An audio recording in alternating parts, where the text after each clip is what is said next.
Chapter 1। मैंने अपने बचपन का ज्यादातर वक्त संघर्ष की आवाजों को सुनते हुए बिताया है। यह आवाजें बेसुरे या कम से कम गैर पेशेवर संगीत की होती थी, जो मेरे सोने के कमरे के फर्श के तख्ते से छन के आती थी। नीचे के तल पर मेरी नानी रॉबी से पियानो सीखने आए विद्यार्थियों के बजाने से आने वाले पिंग पिंग पिंग की आवाज से आती थी, जो सुर को साधने की उनकी कोशिशों का नतीजा होती थी। मेरा परिवार शिकागो के पास दक्षिणी तट पर एक छोटे से बंगले में रहता था, जो रॉबी और उनके पति टेरी का था। मेरे माता पिता ने दूसरे माले का घर किराए पर लिया था। वहीं रॉबी और टेरी निचले तल पर रहते थे। रॉबी मेरी माँ की चाची थी और उन्होंने सालों तक मेरी माँ पर अपनी कृपा बनाए रखी, लेकिन वही मेरे लिए वह हमेशा ही आतंक का प्रतीक रही। अनुशासनबद्ध और गंभीर, वह वहाँ के स्थानीय चर्च की भजन मंडली का निर्देशन करती थी और हमारे समुदाय के लोगों के पियानो प्रशिक्षक भी थी। वह ऊंची एड़ियों वाले जूते पहनती और अपने गर्दन पर पड़ने वाला चश्मा हमेशा लटकाए रखती थी। उनकी मुस्कान काफी तीखी थी, लेकिन कटाक्षों का जवाब वह उस तरह नहीं दे पाती थी जिस तरह मेरी माँ देती थी। मुझे कभी कभी अभ्यास न करने के कारण विद्यार्थियों पर या फिर देर से पहुँचने के कारण उन बच्चों के अभिभावकों पर बड़बड़ाहट की आवाज सुनाई देती थी। शुभ रात्रि। बीच दोपहर में वह बिल्कुल उसी तरह चिल्लाती थी जिस तरह कोई दूसरा व्यक्ति उसी खींच में कहेगा, ओ भगवान के लिए। ऐसा लगता था कि बहुत कम लोग उनके मानकों पर खरे उतर पाते थे। लोगों की कोशिशों की आवाज हमारे जीवन की आवाज बन गई थी। दोपहर में पियानो की आवाज, शाम में पियानो की आवाज।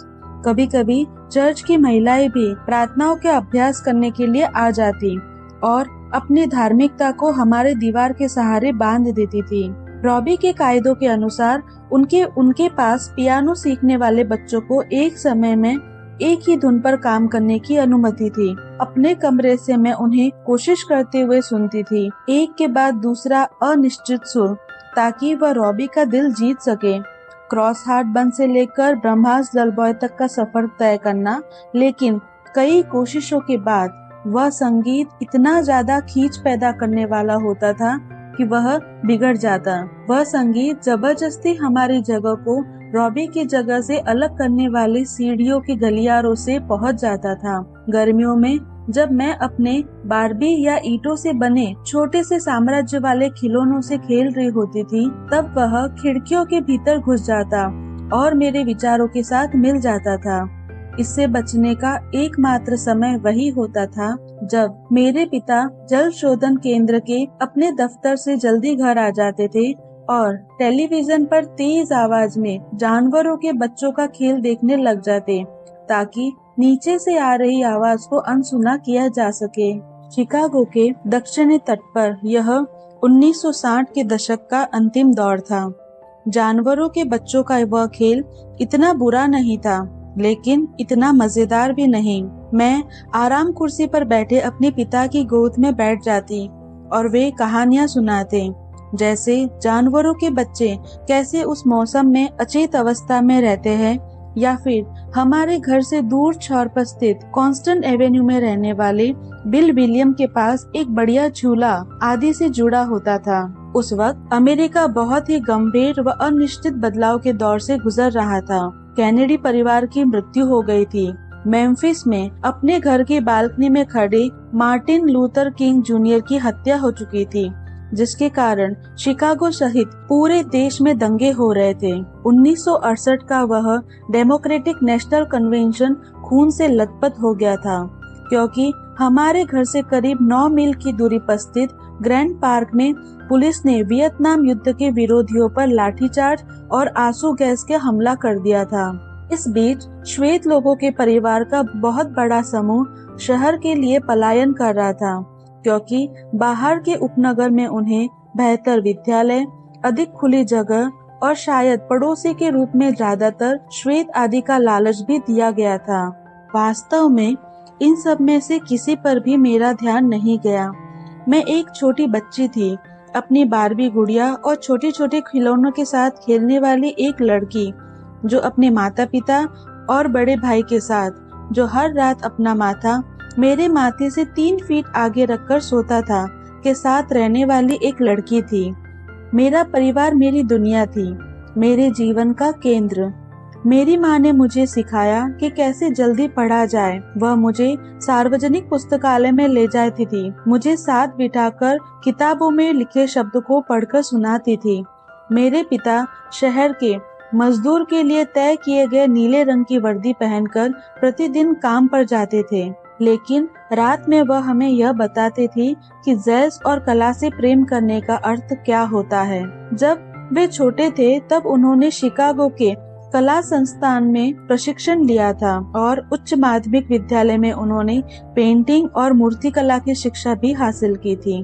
वे अपने विद्यालय में एक तैराक और एक कुशल मुक्केबाज भी रह चुके थे और अब एक वयस्क के रूप में टेलीविजन पर आने वाले पेशेवर गोल्फ से लेके NHL तक सभी प्रकार के खेलों के सच्चे प्रशंसक थे। उन्होंने हमेशा ही मजबूत लोगों की सराहना की। जब मेरा भाई क्रैग ने बास्केटबॉल में रुचि लेना शुरू किया, तब मेरे पिता हमारे रसोई घर के दरवाजे के ऊपर सिक्के उछालने का उपक्रम करने लगे और मेरे भाई को प्रोत्साहित करते थे कि वह छलांग लगाकर उन सिक्कों को पकड़े। मेरे लिए महत्व रखने वाली सभी चीजें उन 5 गज के घेरे में समाहित थी। मेरे दादा दादी और मेरे दूसरे चचेरे भाई बहन, गली के दूसरे कोने पर स्थित चर्च जहां हम प्रत्येक रविवार नहीं जाते थे, गैस स्टेशन जहां मेरी माँ कभी कभी मुझे सामान का पैकेट लेने भेजती थी और शराब की एक दुकान जहां स्वादिष्ट पाव, 1 पैसे वाला लेमन जूस और दूध की बोतल भी बिकती थी। गर्मियों के मौसम में हम अक्सर रात में मैं और मेरा भाई क्रैग सार्वजनिक पार्क में, जहां दिन में हम अन्य बच्चों के साथ जंगल जिम या अन्य खेल खेलते थे, वयस्क लोगों द्वारा खेले जाने वाले सॉफ्ट बॉल खेल के कारण आने वाली आवाजों को सुनते हुए ऊँघते थे। क्रैग और मेरी उम्र में 2 वर्ष जितना भी अंतर नहीं था। उसे विरासत में मेरे पिता की नम आंखें और आशावादी भावनाएं और माँ का संग दिल स्वभाव मिला था। हम दोनों के बीच का रिश्ता अटूट था, इसीलिए मैं उन्हें शुक्रिया अदा करना चाहती हूँ, जो वह अपनी छोटी बहन के लिए शुरुआत से ही महसूस करता था। हमारे परिवार के शुरुआती दिनों की एक ब्लैक एंड व्हाइट तस्वीर है, जिसमें हम चारों एक सोफे पर बैठे हैं। उस तस्वीर में मेरी माँ मुस्कुरा रही है और मुझे अपनी गोदी में पकड़कर बैठी हुई है। मेरे पिता गंभीर और गर्वित दिखाई दे रहे हैं और क्रैग उनकी गोदी में बैठा है। हम सभी या तो चर्च जाने के लिए तैयार है या फिर किसी की शादी में जाने के लिए। मैं लगभग 8 महीने की थी, गोल मटोल डायपर में फंसे हुए बच्चे की तरह साफ सुथरे कपड़े पहने, अपनी माँ की गोद से कूदकर भागने के लिए तैयार और कमरे को इस तरह घूरते हुए कि अगर हाथ में आ जाए तो मैं इसे खा जाऊंगी। मेरे बगल में क्रैग बैठा है, एक शरीफ मर्द की तरह, छोटा बो टाई और सूट पहने, चेहरे पर शालीनता ओढ़े। हम सिर्फ 2 साल के हैं और अभी से उसमें बड़े भाई वाली सतर्कता और जिम्मेदारी दिखाई दे रही है। उसने हाथ मेरी तरफ बढ़ाए हुए है और उसकी उंगलियों ने मेरी मोटी कलाई को सुरक्षा की भावना से अपने हाथों में पकड़ रखा है। जिस समय वह तस्वीर ली गई थी, उस समय हम पार्कवे गार्डन में अपने दादा दादी के घर से कुछ ही देर की दूरी पर सस्ती घरेलू योजनाओं के तहत बने एक फ्लैट में रहते थे, जो दक्षिणी तट से सटा हुआ था और जिसमें आधुनिक इमारतों वाले घर थे। इसका निर्माण 1950 के दशक में किया गया, जिसका मुख्य उद्देश्य दूसरे विश्व युद्ध के बाद श्रमिक वर्ग वाले अश्वेत लोगों के परिवार को रहने के लिए घरों की कमी को खत्म करना था। बाद में गरीब और निरोह हिंसा के कारण इस जगह की स्थिति इतनी खराब हो गई कि यह शहर का सबसे खतरनाक जगहों में परिवर्तित हो गई। इस घटना के कुछ ही समय पहले, जब मैं छोटी थी, मेरे माता पिता, जो किशोर अवस्था में एक दूसरे से मिले थे और आगे चलकर एक दूसरे से शादी कर ली थी, ने कुछ ही मील दूरी पर स्थित दक्षिण में रॉबी और टेरी के अच्छे आस पड़ोस वाले घर में रहने के प्रस्ताव को स्वीकार कर लिया था। यूक्लिड एवेन्यू पर 2 परिवार एक छोटे से छत के नीचे रह रहे थे। उनके नक्शे को देखकर लगता था कि दूसरे तल का ढांचा ससुराल वाले 1 या 2 लोगों को ध्यान में रखकर तैयार किया गया है, लेकिन हम 4 लोग उस घर में आसानी से रह रहे थे।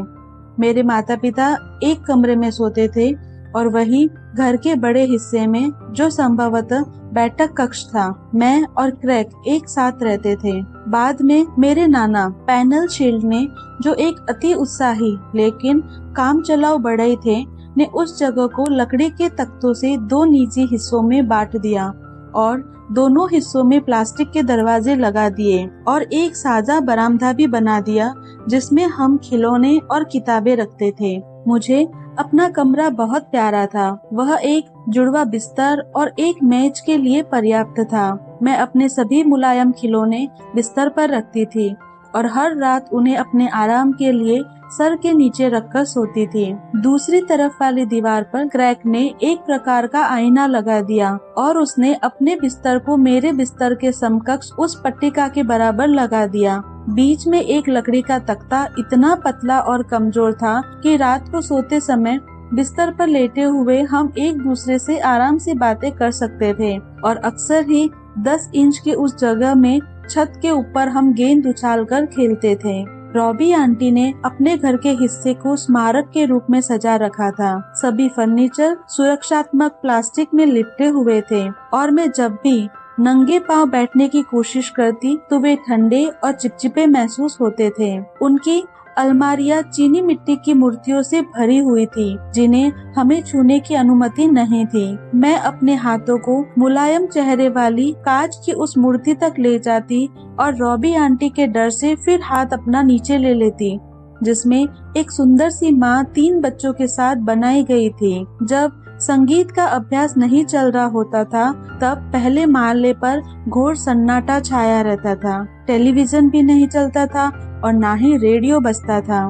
मुझे मालूम नहीं वे दोनों आपस में बातें करते भी थे या नहीं। रॉबी के पति का पूरा नाम विलियम विक्टर टेरी था, लेकिन किसी कारणवश हम उनके अंतिम नाम से ही पुकारते थे। टेरी परछाई की तरह थे, एक प्रतिष्ठित दिखने वाला व्यक्ति जो सप्ताह के प्रत्येक दिन 3 पीस सूट पहनते और ज्यादातर एक भी शब्द नहीं बोलते थे। मैं पहले और दूसरे माले को 2 अलग दुनियाओं में देखने लगी थी, जहां संवेदनशील प्रतिस्पर्धा का राज था। ऊपर वाले माले में हम बेशर्मी से शोरगुल में लिप्त रहने वाले लोग, क्रैक और मैं, गेंद फेंककर पूरे घर में एक दूसरे के पीछे भागते रहते थे। हम लकड़ी के फर्श पर फर्नीचर चमकाने वाली पॉलिश गिरा देते ताकि हम अपने मोजे पहनकर जल्दी और दूर तक आसानी से फिसल सके, और ऐसा करते वक्त कई बार हमारा सर दीवार से टकरा जाता था। हम लोग अपने कुश्ती वाले दस्ताने, जो हमारे पिता ने हमें क्रिसमस पर उपहार में दिए थे, पहनकर रसोई में कुश्ती का खेल भी खेलते थे, जिसे बेहतर तरीके से मुक्का चलाने के लिए हमने हमारे नियम भी बनाए हुए थे। रात में हम सह परिवार बोर्ड गेम खेलते, एक दूसरे को कहानियाँ और चुटकुले सुनाते और स्टीरियो पर जैक्सन 5 के गाने भी बजाते थे। जब रॉबी के लिए यह सब कुछ असह्य हो जाता था तब वह सीढ़ियों वाले कमरे में हमारे हिस्से की बत्तियों को जलाना बुझाना शुरू कर देती थी, जिससे ऊपर वाले सीढ़ियों के क्षेत्र में रोशनी भी नियंत्रित होती थी। बार बार जलना और बुझना, यह हमें शांत हो जाने के लिए कहने का उनका विनम्र तरीका था। रॉबी और टेरी बुजुर्ग थे। वे अपने दौर पर अलग अलग परिस्थितियों में बड़े हुए थे। उन्होंने वह सब कुछ देखा था जो हमारे माता पिता ने नहीं देखा था, और वह सब कुछ जो मैं और क्रैक अपने बचपन में सोच भी नहीं सकते थे। जब हमारा आतंक नीचे रहने वालों के लिए बहुत ज्यादा गंभीर हो जाता था तब हमारी माँ हमें ऐसा ही कुछ कहती थी। हालांकि हम लोग इसका संदर्भ नहीं समझते थे, लेकिन हमें इसे हमेशा याद रखने के लिए कहा गया था। इस दुनिया में सभी लोग अपने भीतर एक अनदेखा इतिहास लेकर जी रहे हैं, जिसके बारे में वे हमें बताते हैं, और सहिष्णु बने रहने के लिए एकमात्र कारण ही काफी है। बहुत सालों बाद मुझे पता चला कि रॉबी ने 1943 में नॉर्थ वेस्टर्न यूनिवर्सिटी में कोरल संगीत में नामांकन कराया था, लेकिन महिलाओं के छात्रावास में रंग भेद के कारण उन्हें वहाँ रहने की जगह नहीं मिली थी। उनको उस शहर में अश्वेत लोगों के लिए अलग से बने घर में रहने के लिए कह दिया गया था। इस दौरान टेरी रात के समय शिकागो आने जाने वाली एक मालगाड़ी में सामान ढोने वाले कुली का काम करते थे। हालांकि इस काम में बहुत पैसे नहीं थे, लेकिन यह इज्जत भरा पेशा था और इसे पूरी तरह से अश्वेत लोगों के लिए बनाया गया था। सामान ढोते वक्त, खाना परोसते वक्त और आम तौर पर रेलगाड़ी में सवार लोगों की जरूरतों को पूरा करते समय इन लोगों की वर्दी और जूते बिल्कुल साफ और चमकदार होते थे। सेवानिवृत्ति के सालों बाद तक टेरी एक अव्यक्त औपचारिकता में जी रहे थे। साफ कपड़े पहनना, दूर से काम करना, किसी भी तरीके से अपनी बात पर जोर नहीं देना आदि, कम से कम मुझे ऐसा दिखाई देता था। यह बिल्कुल वैसा ही है कि हर स्थिति के अनुरूप रहने के लिए आत्मसमर्पण करने के लिए तैयार रहना। मैं अक्सर उन्हें गर्मी की तपती दोपहर में घर के अहाते में नुकीले जूते पहने, सस्पेंडर और हैट लगाए देखती और अपनी कमीज की बाहों को करीने से मोड़कर घास काटते हुए देखती थी। वह खुद को दिन भर में एक सिगरेट और महीने में एक प्याले शराब में संतुष्ट रखते थे और महीने में 2-4 बार मेरे माता पिता द्वारा किए जाने वाले हाईबॉल या स्लिच के आयोजन के बावजूद भी वह अपना नियंत्रण नहीं खोते थे। मेरे मन का एक हिस्सा चाहता था कि टेरी बातें करे, वह सब राज बाहर निकाल दे जिनका बोझ लिए वो चल रहे थे। मैं मन ही मन में ये कल्पना करती थी, उनके पास उन सभी शहरों की कहानियां होगी जहां वे रहे थे और अमीर लोग रेलगाड़ी में कैसा व्यवहार करते हैं या शायद नहीं करते, लेकिन हमने इसमें से कुछ नहीं सुना था या किसी वजह से उन्होंने कभी कुछ बताया ही नहीं। मैं लगभग 4 साल की थी जब मैंने पियानो सीखने का निश्चय किया। क्रैग, जो उस समय पहली कक्षा में था, पहले से ही नीचे रॉबी के साप्ताहिक पियानो क्लास में जाने लगा था और अपेक्षाकृत बेहतर स्थिति में वापस लौटता था। मुझे लग रहा था कि अब मैं तैयार थी। मेरा यकीन पक्का था और मुझे ऐसा लगने लगा था जैसे मैं पियानो सीख चुकी थी। उस संगीत के निकट संपर्क में रहने के कारण उन घंटों में जब दूसरे बच्चे अपने गीत के साथ गलतियां करते हुए सुनती थी, संगीत मेरे दिमाग में पहले से था। मैं नीचे जाकर अपने कठोर दिल वाली नानी के सामने बस यह प्रदर्शित करना चाहती थी कि मैं एक ऐसी लड़की थी जिसे संगीत उपहार में मिला था और उनके सबसे प्रिय विद्यार्थी बनना मेरे लिए कितना आसान था। रॉबी का पियानो घर के पिछले हिस्से में बने आयताकार कमरे में रखा था, जिसकी खिड़कियां पीछे के अहाते से लगी थी। कोने में गमले रखे थे और दूसरी तरफ मुड़ने वाली मेजें, जहां बच्चे संगीत के अभ्यास के लिए बनाई गई पुस्तिकाओं को भरने का काम करते रहते थे। वह ऊंचे टेक वाली आराम कुर्सी पर बिल्कुल सीधे बैठ जाती थी और अपनी उंगलियों और सर को इस प्रकार हिलाती थी जैसे हर एक गलती पर उनकी नजर हो। क्या मुझे रॉबी से डर लगता था? पूरी तरह से ऐसा नहीं कहा जा सकता, लेकिन उसके लिए एक प्रकार के डर की भावना थी। वह एक जिद्दी किस्म के अधिकार का प्रदर्शन करने वाली औरत थी और मैंने ऐसी दूसरी औरत कहीं नहीं देखी थी। वह हर उस बच्चे से उत्कृष्टता की मांग करती जो पियानो के सेट पर बैठा होता था। मैं उन्हें हमेशा एक ऐसे इंसान के रूप में देखती जो जीतना चाहती थी, किसी भी तरह से विजय होना चाहती थी।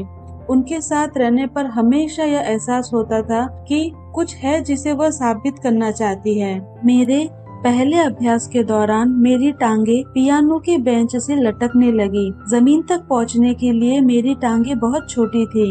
रॉबी ने मुझे संगीत की किताब की मेरी प्रति दी, जिसे लेकर मैं काफी रोमांचित थी और उन्होंने मुझे बताया कि पियानो पर मुझे अपने हाथ किस तरह रखना चाहिए।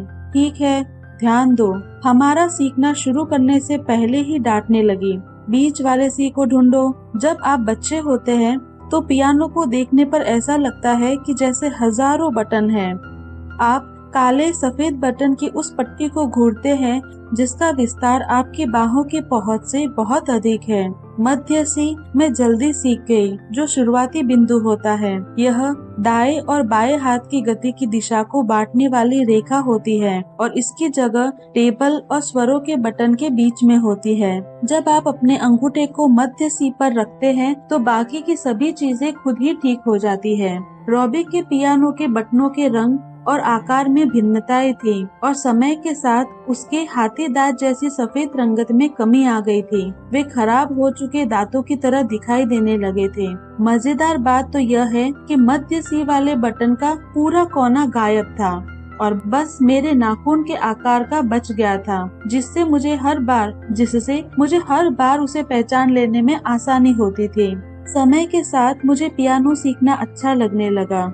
इसके साथ बैठकर अभ्यास करना मुझे सहज लगता था, बिल्कुल ऐसा ही जैसे मैं इसके लिए ही बनी हूँ। मेरे परिवार में संगीत पसंद करने वालों और संगीत जानने वाले लोग भरे पड़े थे, विशेष रूप से मेरी माँ के परिवार में। मेरे एक मामा किसी पेशेवर बैंड के सदस्य थे। मेरी बहुत सारी चाचियाँ मामियाँ चर्च की प्रार्थना सभा में गाती थी। मेरे पास रॉबी थी, जो घर के निचले तल में स्थित चर्च में अपनी प्रार्थना सभा और संगीत अभ्यास के क्लास के अतिरिक्त बच्चों के लिए ओपेरा की कार्यशाला भी चलाती थी, जिसमें हर शनिवार की सुबह मैं और क्रैक भी जाते थे। मेरे परिवार के संगीत का मुख्य केंद्र मेरे नाना शील्ड थे, जो एक बड़ाई थे और रॉबी के छोटे भाई भी थे। वह एक बिंदास किस्म की खिचड़ी दाढ़ी वाले तौंदियल आदमी थे, जिनकी हंसी से आसपास का माहौल हल्का हो जाता था। जब मैं छोटी थी तब वे शहर के पश्चिमी हिस्से में रहते थे और मैं और क्रैक उन्हें वेस्ट साइड करके बुलाते थे।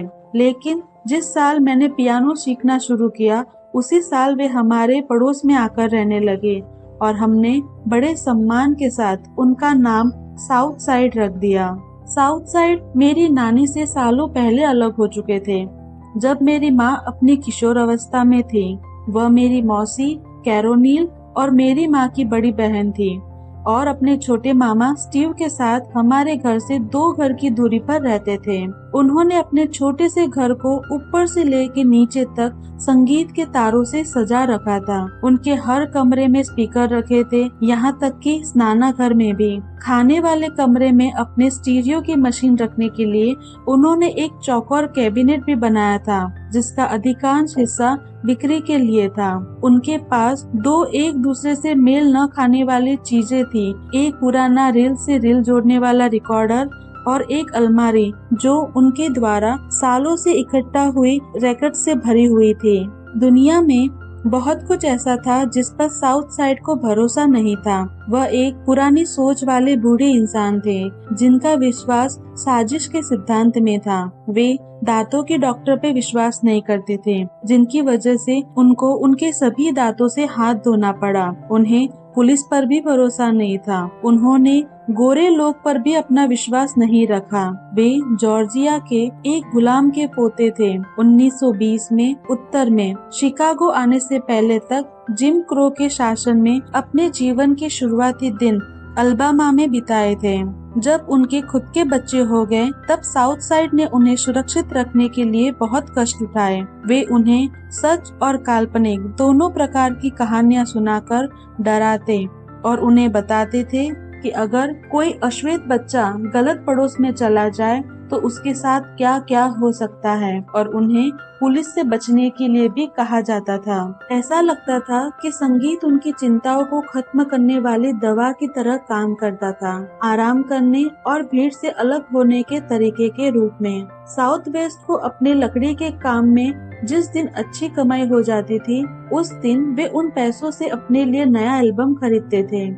वे अक्सर ही परिवार के लिए भोज का आयोजन करते और तेज गानों की आवाज में सबको जोर जोर से बात करने के लिए मजबूर कर देते थे, क्योंकि उस माहौल में संगीत हमेशा ऊंचा बजता था। हमने अपने जीवन में अधिकतर जश्न साउथ साइड के घर पर ही मनाए थे, जिसका अर्थ यह था कि सालों तक हमने क्रिसमस के उपहार को खोलकर देखने से लेकर एला फिजरलैंड तक और अपने जन्मदिन की मोमबत्तियों से लेकर कॉल्ट्रेन तक उसी घर में जलाई थी। मेरी माँ के अनुसार एक सबसे छोटे आदमी के रूप में साउथ साइड ने अपने 7 बच्चों में जैज का संगीत डाल दिया था और अक्सर ही सूर्योदय के समय वे अपने किसी रिकॉर्ड को तेज आवाज में बजाकर सभी को जगा देते थे।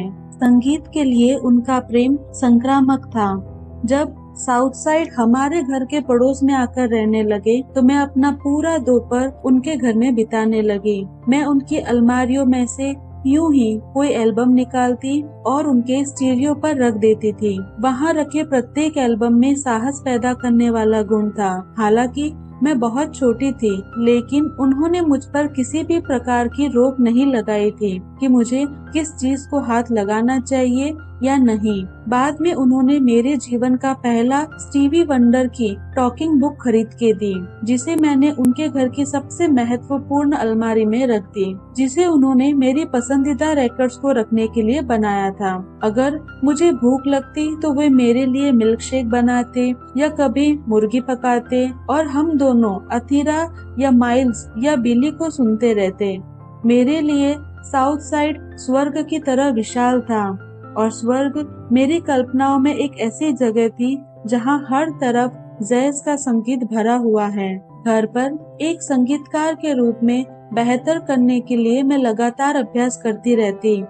रॉबी के पियानो पर बैठकर मैं सुर और ताल को काफी तेजी से सीख रही थी। माहौल में रहकर सीखने वाली मेरी बात सही थी और मैंने अपना सारा समय अभ्यास के लिए उनके द्वारा दिए गए पन्नों को पढ़ने में बिताती थी, क्योंकि हमारे घर में हमारा अपना पियानो नहीं था। इसीलिए मुझे अभ्यास करने के लिए नीचे उनके घर पे जाना पड़ता था। मैं वहाँ बैठकर तब तक अभ्यास करती थी जब तक कोई दूसरा सीखने वाला नहीं आ जाता था। अभ्यास के दौरान मैं अपनी माँ को अक्सर अपने साथ खींच ले आती और उन्हें सामने सामान से भरी कुर्सी पर बिठाकर अपना संगीत सुनवाती थी। मैं पियानो वाले किताब से एक के बाद एक गाने सीखने लगी। मैं शायद उनके दूसरे विद्यार्थियों से ज्यादा अच्छी नहीं थी और न ही ज्यादा बुरी, लेकिन मेरे अंदर एक जुनून था। मेरे लिए सीखने की प्रक्रिया एक जादू की तरह थी। इससे मुझे एक अद्भुत करने वाला संतोष मिलता था। एक बात जो मुझे आसानी से समझ में आ गई थी वह यह थी कि अधिक से अधिक सीखने का संबंध अधिक से अधिक अभ्यास से होता है, और रॉबी के लिए मुझे कुछ ऐसा महसूस होता था।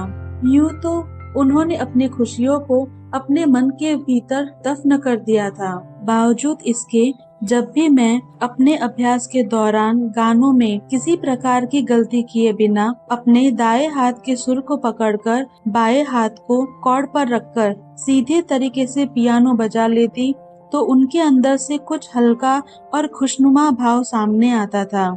मैं अक्सर यह सब कनखियों से देखा करती थी। रॉबी के होठ धीरे से खुल जाते और ताल पर थपथपाने वाली उनकी उंगलियां अचानक से उछलने लगती थी। यह दौर हमारे लिए मौज मस्ती भरा रहा। ऐसा संभव था कि हमने अपना अभ्यास इसी प्रकार जारी रखा।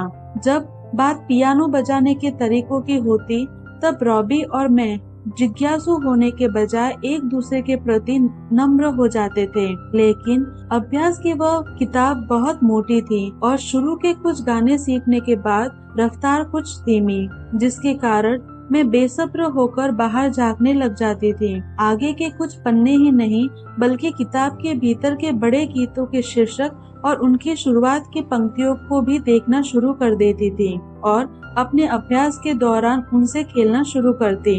जब खुश होकर किताब के अंदर का एक गीत मैंने रॉबी के लिए बजाना शुरू किया, तो वह गुस्से से फट पड़ी। गुड नाइट बोलते हुए मेरी उपलब्धियों पर एक जोरदार चाटा झड़ दिया। जिस तरह कई बार मैंने दूसरे बच्चों को डांट पड़ते सुना था, ठीक उसी तरह मुझे भी डांट पड़ी। मैं बस इसी कोशिश में थी कि मैं ज्यादा से ज्यादा जल्दी सीख सकूं, लेकिन रॉबी के लिए यह राजद्रोह जैसा बड़ा अपराध था। वह प्रभावित नहीं थी, जरा सी भी नहीं। मुझे सजा नहीं दी गई। मैं एक ऐसी बच्ची थी जिसे अपने सवालों के ठोस जवाब पसंद थे, जिसके कारणों के पीछे तर्क होना पसंद था। मैं कानून पसंद थी और तानाशाह के खिलाफ असहिष्णु भी। मेरे भाई इसे बता जिसे अक्सर मैं हमारे साझा खेलने वाले कमरे से बाहर जाने का आदेश देती थी। मुझे जब लगता था कि किसी चीज के बारे में मेरे विचार अच्छे हैं, तब मुझे उसके लिए ना सुनना पसंद नहीं था। और इस तरह मैं और मेरी नानी एक दूसरे से बहस करने लग जाते। हम दोनों ही गुस्सैल और अड़ियल स्वभाव वाले थे। एक नया गाना सीखने की इच्छा के कारण आप मुझे डांट कैसे सकती है? तुम अभी इसके लिए तैयार नहीं हो। पियानो सीखने का यह सही तरीका नहीं है। लेकिन मैं तैयार हूँ।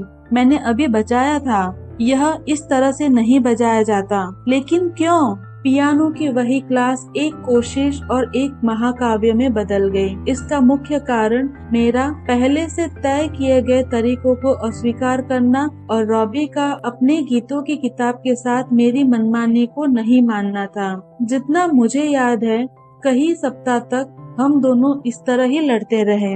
मैं जिद्दी थी और वह भी। मेरा सोचने का अपना तरीका था और उनका अपना। इन विवादों के बाद भी मैंने पियानो बजाना जारी रखा। उन्होंने सुनते हुए अपना सुझाव देना। एक वादक के रूप में अच्छा करने के लिए मैंने उन्हें श्रेय दिया और उन्होंने भी मेरी बेहतरी को सराहा। लेकिन इन सब के बाद भी हमारा अभ्यास जारी रहा। ऊपर के तल पर मेरे माता पिता और क्रैग को यह बहुत मजाकिया लगता था। रात के खाने के समय मैं मेज पर बैठकर जैसे ही मैं मीट के टुकड़े को नूडल के साथ मिलाकर खाने लगती, वे सभी रॉबी और मेरे रिश्ते को जोड़कर मजाक करना शुरू कर देते थे। क्रैग को रॉबी से कोई शिकायत नहीं थी। वह नियमों का पालन करते हुए पियानो सीखने वाला एक औसत विद्यार्थी था। हालांकि मेरे माता पिता मेरी समस्या के प्रति सहानुभूति तो रखते थे, लेकिन रॉबी को लेकर वे बिल्कुल दुखी नहीं थे। सामान्य तौर पर स्कूल के बाहर की समस्याओं को लेकर वे बहुत अधिक हस्तक्षेप नहीं करते थे और ऐसे उम्मीद करते थे कि या तो मेरा भाई क्रैग उससे निपट लेगा या मुझे स्वयं ही उन्हें सुलझा लेना चाहिए। हमारी समस्याओं को अपने घर की चारदीवारी के भीतर रखकर सुनकर अपनी प्रतिक्रिया देना ही उनकी मुख्य जिम्मेदारी लगती थी। बड़ों के साथ बहस करने पर जहां दूसरे माता पिता बच्चों को डांटते थे, वही मेरे माता पिता मुझे ऐसा करने के लिए कुछ नहीं कहते थे। मेरी माँ लगभग 16 साल की उम्र से औरत को कमतर करने वाले सभी नियमों का पालन करते हुए रॉबी के साथ रह रही थी और ऐसा संभवतः है कि मन ही मन वो इस बात से खुश थी कि उनकी सत्ता को चुनौती देने वाला कोई मिल गया है। पीछे मुड़कर देखने पर मुझे ऐसा लगता है कि मेरे माता पिता ने हमेशा ही मेरे उत्साही और जोशीले मिजाज को बढ़ावा दिया और इस बात से बहुत खुश हूँ। वह मेरे अंदर उस आग को जलाए रखना चाहते थे। हर साल रॉबी एक सस्वर पाठ का आयोजन करती थी ताकि उसके विद्यार्थी दर्शकों के सामने प्रदर्शन कर सके। मैं नहीं जानती थी कि इसका प्रबंध कैसे करती थी, लेकिन वह साल में एक बार शिकागो शहर से दूसरे छोर पर बने हुए रूजवेल्ट विश्वविद्यालय के प्रैक्टिस हॉल का इंतजाम कर लेती थी और मिशिगन एवेन्यू पर बने उस पत्थर की विशाल इमारत के भीतर स्वस्वर पाठ कराती थी, जिसके ठीक बगल की इमारत में शिकागो सिम्फनी ऑर्केस्ट्रा बजता था। वहाँ जाने के बारे में सोचने मात्र से मैं परेशान हो गई थी। यूक्लिड एवेन्यू का हमारा वह अपार्टमेंट शिकागो लूप से लगभग 9 मील दक्षिण में स्थित था, लेकिन मेरे लिए वह बिल्कुल दूसरी दुनिया जैसा था। मेरा परिवार साल भर में कुछ ही बार आर्ट इंस्टीट्यूट या नाटक देखने के लिए शहर के मध्य भाग की यात्रा करता था। हम चारों मेरे पिता की छोटी सी ब्यूक कार में फंसे हुए किसी अंतरिक्ष यात्री की तरह दिखाई देते थे।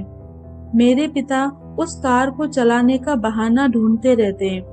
वे अपनी कार के प्रति समर्पित थे। तांबई रंग की 2 दरवाजों वाली ब्यूक इलेक्ट्रा 225, जिसे वह घमंड से द ड्यूस एंड द कॉटर पुकारते थे। कार को उन्होंने साफ सुथरा और चमका कर रखा था और उसके रखरखाव के कार्यक्रम के प्रति गंभीर थे। वे उसे नियमित रूप से गैरेज में तेल बदलवाने और टायर की जांच कराने के लिए ठीक उसी तरह ले जाते थे जिस तरह हमारी माँ हमें नियमित रूप से बच्चों के डॉक्टर के पास ले जाती थी। हम ड्यूस और कॉटर दोनों को बहुत प्यार करते थे। चिकनी रेखाओं और पतली बत्तियों के कारण वह अच्छी और आधुनिक दिखाई पड़ती थी। उसमें इतनी जगह थी कि घर जैसा महसूस होता था। मैं व्यावहारिक रूप में उसके अंदर खड़ी होती, अपने हाथों को कपड़ों से बाहर निकालकर उसकी छत को छू सकती थी। यह तब की बात है जब सीट बेल्ट लगाना वैकल्पिक था, इसीलिए मैं और क्रैग पीछे की सीट पर उछल कूद मचाते रहते। जब भी हमें अपने माता पिता से बात करनी होती तो अपना शरीर आगे की सीट की तरफ झुका लेते। आधे से ज्यादा समय मैं अपने शरीर को खींच हाथ रखने वाली जगह पर टिका लेती और अपनी ठुड्डी को अपने पिता के चेहरे के ठीक सामने ले जाती ताकि मेरी और उनकी नजरें मिल सके। वह कार हमारे परिवार को एक अलग किस्म की नजदीकी प्रदान करती थी। एक ही समय में यात्रा करने और बातें करने का मौका देती थी। कभी कभी मैं और क्रैग रात को खाना खाने के बाद हमारे पिता को यूं ही घुमाने ले जाने की जिद करते थे। गर्मियों की रातों में अक्सर हम लोग घर के पड़ोस के दक्षिण पश्चिम में बने सिनेमा हॉल में प्लेनेट ऑफ एप्स पर बनी फिल्में देखने जाते। हम अपनी ब्यूक कार को पार्किंग में खड़ी करके नाटक देखने के लिए तैयार हो जाते। उसी समय हमारी माँ हमें घर से बनाकर ले गए हुए चिकन फ्राइज और आलू की चिप्स खाने को देती थी और अच्छा खाना खाने के बाद मैं और क्रैग सावधानी से अपने हाथ नैपकिन से पोंछकर साफ करते थे, न कि गाड़ी की सीट पर पोंछते। मेरे पिता के लिए उस कार को चलाने का क्या अर्थ था, यह समझने में मुझे कई साल लग गए। एक बच्चे की तरह मैं बस इतना समझती थी कि पहियों के घूमने से उन्हें आजादी महसूस होती थी। आसानी से चलने वाले एक इंजन पर उनका नियंत्रण रहता था और पूरी तरह से नियंत्रित चक्के उनके नीचे घूमते थे। वह लगभग 30 साल के थे जब उन्हें डॉक्टर ने यह बताया कि उनकी एक टांग में महसूस होने वाली वह कमजोरी भविष्य में लंबे समय तक और शायद दर्द भरी स्थिरता की शुरुआत भर थी और ये कमियां किसी दिन यूं ही उनके दिमाग और रीढ़ की हड्डियों की नसों की रहस्यमय गतिविधियों के कारण आई थी और वे बिल्कुल नहीं चल पाते थे। मेरे पास निश्चित तारीख नहीं है, लेकिन ऐसा लगता है कि मेरे पिता के जीवन में ब्यूक भी लगभग उसी दौरान आई थी जब उन्हें मल्टीपल स्क्लेरोसिस नामक वह बीमारी हो गई।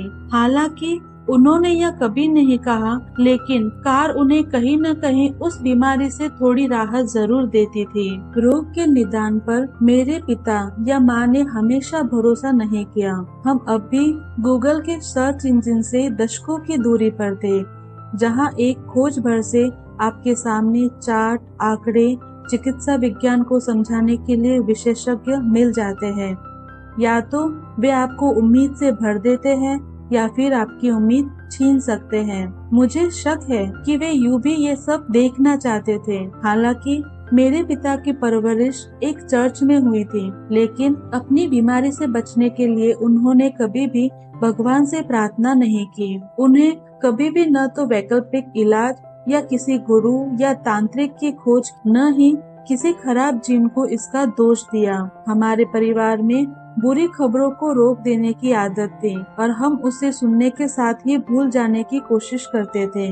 कोई नहीं जानता कि पहली बार डॉक्टर के यहाँ जाने से पहले मेरे पिता कितना दर्द बर्दाश्त कर चुके थे, लेकिन मेरा अनुमान है कि वह कम से कम महीनों में तो होगा, अगर साल में नहीं हुआ तो। उन्हें डॉक्टर से मिलने जाना बिल्कुल पसंद नहीं था। शिकायत करने में उनकी कोई रुचि नहीं थी। उनकी सोच थी कि जो भी सामने आए उसे स्वीकार करो और आगे बढ़ते रहना चाहिए। मैं जानती हूँ, मेरे पियानो के उस बड़े सस्वर पाठ वाले दिन वे लंगड़ा कर चल रहे थे। उनका बायां पैर दाहिने पैर से नहीं मिल रहा था। पिता को लेकर मेरी यादों में उनकी विकलांगता की अभिव्यक्ति शामिल है। हालांकि हम में से कोई अब तक इस बात को स्वीकार नहीं करना चाहता था। तब तक मैं बस यह जानती थी कि दूसरे पिता की तुलना में मेरे पिता थोड़ा धीरे चलते हैं। मैंने कभी कभी उन्हें सीढ़ियों पर चढ़ने से पहले रुकते हुए देखा। ऐसा लगता था जैसे उन्हें इनकी कोशिश करने से पहले किसी तरह के कौशल या चालाकी की जरूरत हो। हम जब मॉल में खरीदारी करने जाते थे तो वे एक बेंच पर बैठ जाते और थैलों की रखवाली करने लग जाते, या फिर ऊँघने लगते और वहीं पूरा परिवार अच्छे से घूमने में व्यस्त रहता था। शहर के निचले हिस्से में पियानो के उस प्रदर्शन के लिए जाते वक्त मैं ब्यूक की पिछली सीट पर बैठी थी। मैंने सुंदर कपड़े और चमड़े के जूते पहने थे, बालों को बांधकर एक चोटी बनाई थी और मैंने उस दिन जीवन में पहली बार ठंडे पसीने को अनुभव किया था। मैं अपने प्रदर्शन को लेकर चिंतित थी। हालांकि घर पर रॉबी की फ्लैट में मैंने अपने गाने को अगिनत बार अभ्यास किया था। क्रैक ने भी सूट पहना था और अपने गाने को बजाने के लिए तैयार था, लेकिन यह बात उसे परेशान नहीं कर रही थी। वह गहरी नींद में सो रहा था। पिछली सीट पर ठंडी हवा के दस्तक के बाद उसका मुंह थोड़ा सा खुल गया। उसके चेहरे पर प्रसन्नता और निश्चिंतता के भाव थे। यह क्रैक था। उसके इस आराम के लिए मैं जीवन भर उसकी सराहना करूंगी। तब तक वह बीड़ी के बास्केटबॉल संगठन के लिए खेलने लगा था, जो हर सप्ताह खेलते थे और जिसके कारण प्रदर्शन को लेकर उसकी चिंता धीरे धीरे खत्म हो गई थी। मेरे पिता अक्सर ही हमें गंतव्य से सबसे नजदीक की जगह चुनाव करते थे। गाड़ी खड़ी करने के लिए ज्यादा पैसा देते थे ताकि अपने अस्थिर पैरों से ज्यादा दूर तक चलना न पड़े। उस दिन बिना किसी दिक्कत के रूसवेल्ट विश्वविद्यालय को ढूंढ लिया और उस विशाल गूंजने वाली हॉल की तरफ बढ़ने लगे, जहां स्वर पाठ होने वाला था।